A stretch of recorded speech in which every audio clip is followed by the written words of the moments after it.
We begin this morning with a Fox News alert. In just a few minutes, President Trump is expected to land back in Washington, D.C. after leaving the G7 summit a day early. The president meeting with the National Security Council, and the White House is reportedly planning talks with Iran this week. Right now, nearly 1 million people rushing to bomb shelters in Tel Aviv as more than 300,000 people are being warned to evacuate Tehran. You're watching Fox and Friends First here on a very busy Tuesday morning. I'm Todd Pyram. And I'm Carly Shimkus. We turn it over to Mike Tobin, who is live on the ground in Tel Aviv with the very latest. Hi, Mike. Good morning, Carly. The ballistic missile attacks directed in the area of central Israel and northern Israel continue. But after several false alarms last night, a missile attack materialized, but instead of hundreds of missiles and drones, there were tens of missiles and drones. There were some that got through. We've seen some 4 impacts in Herzliya, which is just north of Tel Aviv. One struck a parking lot where a bus was set on fire. We've also got reports that a residence was hit. No one was home at the time, and no one was injured. It all happens as President Trump abruptly left the G7 summit in Canada and posted an ominous message to his Truth Social, concluding with the line, "Everyone should immediately evacuate Tehran." Israeli warplanes continue to aggressively target Iran. This morning, the IDF claims to have killed Ali Shadmani, Iran's newly appointed wartime chief of staff. He was the most senior military commander closest to the Grand Ayatollah Ali Khamenei, but he only had the job for 4 days. He was appointed after his predecessor was killed in the early stages of what Israel is now calling, or has been calling, Operation Rising Lion. We know through our Pentagon team that the U.S. is moving mid-air refueling tankers to Europe to possibly assist in the efforts here in the Middle East. Also, the USS Nimitz carrier strike group has been moved to the Middle East ahead of schedule. All of this as President Trump posted to Truth Social that he's not leaving the G7 to work on a ceasefire. It's much bigger than that, he wrote. Carly?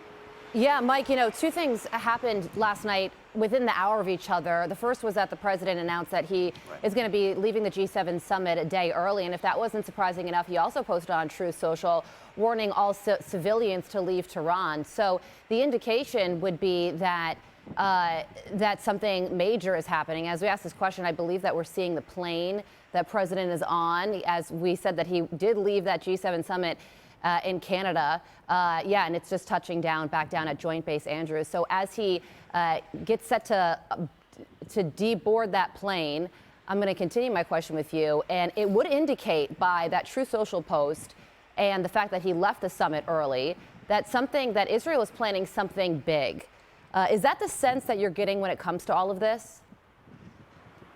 That is a sense is getting it, and you get some of the sense that the U.S. may somehow be involved from the president's words, and that leads to a lot of speculation. We know to this point the U.S. has assisted with missile interception, and that is the real missile interception and providing weapons to Israel to this point, and that has been the limit of U.S. involvement in this particular context. But there was a lot of speculation now that you may see more U.S. involvement. One thing that Israel would like from the U.S. is assistance in terms of bunker-busting weapons. Only the B-2 bomber can carry this large bunker buster that the U.S. does indeed possess, and that could quite possibly allow penetration of the nuclear facility at Fordo. A lot of that, of course, is speculation, but you're certainly getting some hints out of the president. Carly? Yeah. And, Mike, you also mentioned that Israel was anticipating hundreds of missiles incoming last night, and tens actually arrived. Does that indicate that Iran and their missile supply is significantly depleted just 5 days into this current conflict? I think it's more of an indication that Iran is now in disarray. You have seen the assassination of a lot of their top military commanders, and these are the guys who would have been planning their counterstrikes at Israel. So there isn't really anyone to make decisions, and you also have Israel announcing that they have destroyed 1/3 of the ballistic missile launchers. So Iran has some problems in terms of organization right now. Also, they may be very careful in terms of deploying their missile launchers because when they deploy them, they lose them. Carly? Mike Tobin live for us in Tel Aviv this morning. Mike, thank you. And on your screen right now, you are looking as President Trump's plane, Air Force One, of course, arrives at Joint Base Andrews. We are awaiting the president leaving that plane and heading to the White House. But first, let's bring in national security and military analyst and international relations expert, Dr. Rebecca Grant. Dr. Grant, I want to go to the Truth Social post that everybody's talking about this morning. Mike Tobin alluded to it. It says the following: publicity-seeking President Emmanuel Macron of France mistakenly said that I left the G7 summit in Canada to go back to D.C. to work on a ceasefire between Israel and Iran. Wrong. He has no idea why I am now on my way to Washington, but it certainly has nothing to do with a ceasefire much bigger than that. Dr. Grant, what is much bigger than that? What could that mean? And why did he say it has nothing to do with a ceasefire? President Trump has come back early to be in place as commander-in-chief because he has some evaluations and decisions to make. I think he will be looking at a number of options, and the deployment of aerial refueling tankers forward to Europe, that's an air bridge that can create the basis for intensified airstrikes, even long-range bomber strikes. So clearly Trump has a lot of evaluations to go through, possibly assisting Israel with the denuclearization of Iran. Yeah, and could he mean by something bigger than a ceasefire, could he be alluding to the fact that a potential nuclear deal would be on the horizon? It does feel like it is a big day as the president touches down there in Washington, D.C. And in just 4 days, Israel really has, Dr. Grant, accomplished a lot. Is Iran at a point where they would sign on to giving up nuclear weapons to potentially avoid regime change? I think Iran's president has signaled all along that he believes talks are important, and President Trump has left the door open for talks. We know it's been the Ayatollah Khamenei and others in those theological thugs in that regime who haven't wanted to do it. And hard to say where Iran's leadership, what's left of it, is at this point. But there's no question Trump will leave that door open for a deal. But Iran's going to have to show they're sincere if they want to talk. How to do that? Stop those missile attacks. As we look on the right-hand side of your screen, they're bringing in the stairs so that President Trump and everybody there on Air Force One can disembark the plane. But I want to follow up on what Carly just said.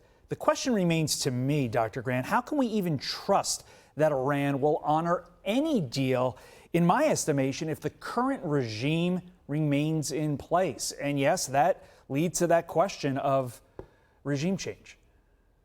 Well, two things. One, clearly Trump is keeping the military pressure on. Deploying a second aircraft carrier gives him all the sovereign strike options. Iran's got to know that. But remember now, Todd, because of what's happened, we have a lot more surveillance and insight into exactly what's going on in Iran. One thing Israel's learned from this campaign is exactly the state of that target base, what their military is really up to. And President Trump, too, will see whether Iran's military is postured to keep going or begging to get this over with. So we have a lot more sense now. And of course, the destruction that Israel has achieved on that target set will make the basis for a nuclear deal, if we get one, I think quite a bit stronger. And I'm so glad to see a lot of their air defenses and missile capability eliminated. Yeah, do you think that U.S. involvement in this, and I mean not in a defensive posture, but actual involvement, do you think that's where we're headed?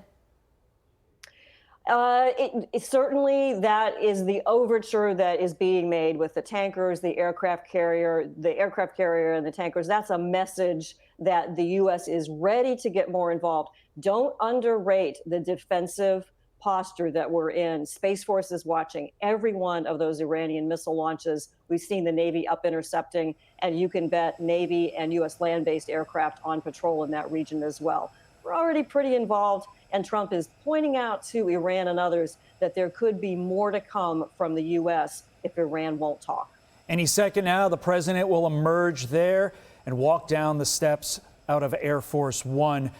As to what remains a question, Lawrence Jones reporting that President Trump has requested that the National Security Council be prepared in the Situation Room, and we now see the president right there. Whether that is for something that is about to happen any moment as the president makes his way back to the White House, or is something that happened while he was on the plane, is a little bit unclear. But he also told ABC News that it is, quote unquote, possible the U.S. could get involved in the conflict.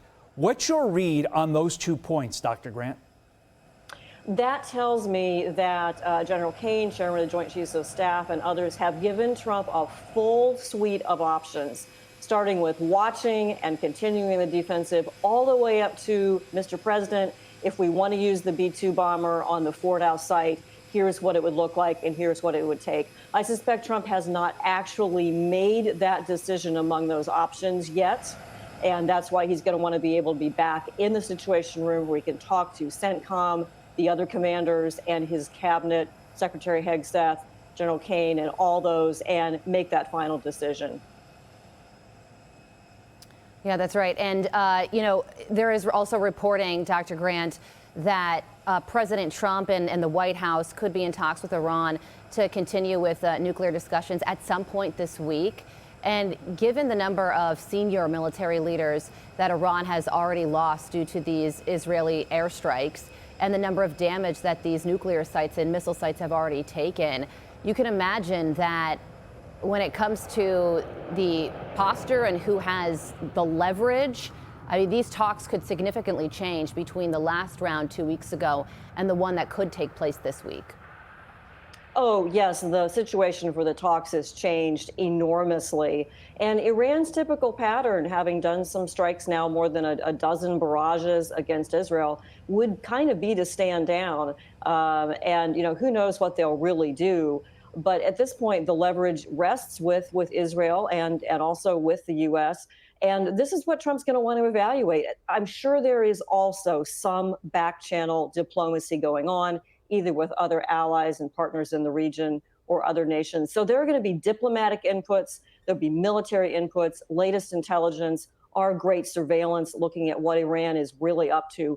All these things that President Trump will be shuffling through with his senior advisors as he decides what the next course of action is. We know he does not want a wider war. The number one goal here is to contain Iran. But this has just shown us why Iran cannot have nuclear weapons. Imagine the force protection that we'd need if you had a couple of Iranian bombs in the mix, which thank heavens we don't at this point. So a lot of things on his mind as he makes his decisions today. Dr. Rebecca Grant joining us for the first 12 minutes of our show as we watch history unfold right before our eyes. We appreciate it very much. Thanks, Dr. Grant. I'm Steve Doocy. I'm Brian Kilmeade. And I'm Ainsley Earhart. And click here to subscribe to the Fox News YouTube page to catch our hottest interviews and most compelling analysis.